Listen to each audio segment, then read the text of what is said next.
తాకట్లో ఉన్న మీ బంగారాన్ని విడిపించి ఆ రోజు ఆన్లైన్ రేటుకి కొంటాం. Sharma gold company.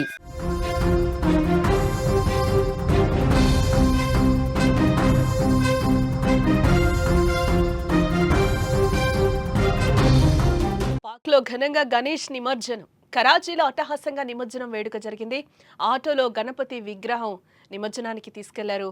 ఆసక్తిగా పాకిస్తానీ ముస్లింలు అక్కడ చూస్తున్నారు. పాక్లో హిందూ పండుగలపై ఆసక్తి పెరుగుతోందని కూడా చెప్పుకోవచ్చు. సోషల్ మీడియాలో దృశ్యాలన్నీ కూడా ప్రస్తుతం వైరల్ అవుతున్నాయి. పాకిస్తాన్ అనగానే మనకు టెర్రరిజం, అల్లర్లు, దాడులు గుర్తుకొస్తాయి. కానీ పాకిస్తాన్లో మన హిందువులు కూడా ఉన్నారు. అలాగే అక్కడ హిందూ పండుగలు కూడా ఘనంగానే జరుపుకుంటూ ఉంటారని చాలా తక్కువ మందికే తెలుస్తుంది. ముఖ్యంగా సింధ్ ప్రావిన్స్లో హిందువులు ఎక్కువగా నివసిస్తూ ఉంటారు. ఈ నెలలో జరిగే పాకిస్తాన్లో గణేష్ ఉత్సవాలు చాలా ప్రత్యేకమైనవని చెప్పుకోవచ్చు. మనలాగే అక్కడ కూడా గణేష్ చతుర్థిని చాలా పవిత్రంగా భావిస్తారు. వినాయకుడిని పూజించిన తర్వాత ఘనంగా నిమజ్జనం చేస్తారు అక్కడ.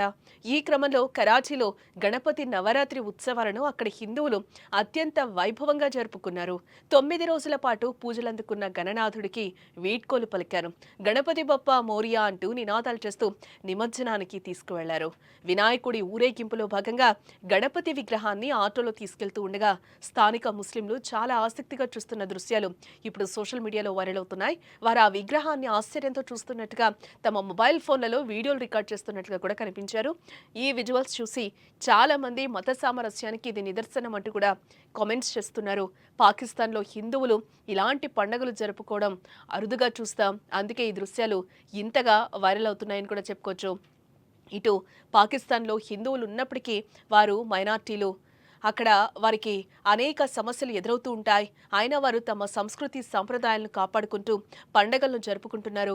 హోలీ, దీపావళి, శివరాత్రి వంటి పండుగలను అక్కడ ఘనంగా నిర్వహిస్తూ ఉంటారు. కొన్ని చోట్ల హిందువుల పండుగల్లో ముస్లింలు కూడా పాల్గొంటారు. ఈ సంఘటన మతాల మధ్య ప్రేమ, సామరస్యాన్ని పెంచుతుందని చాలామంది అభిప్రాయపడుతున్నారు. ఒకప్పుడు హిందూ ముస్లిం ఘర్షణలతో అట్టుడికిన పాకిస్తాన్లో ఇప్పుడు ఇలాంటి దృశ్యాలు చూడటం హర్షణీయం.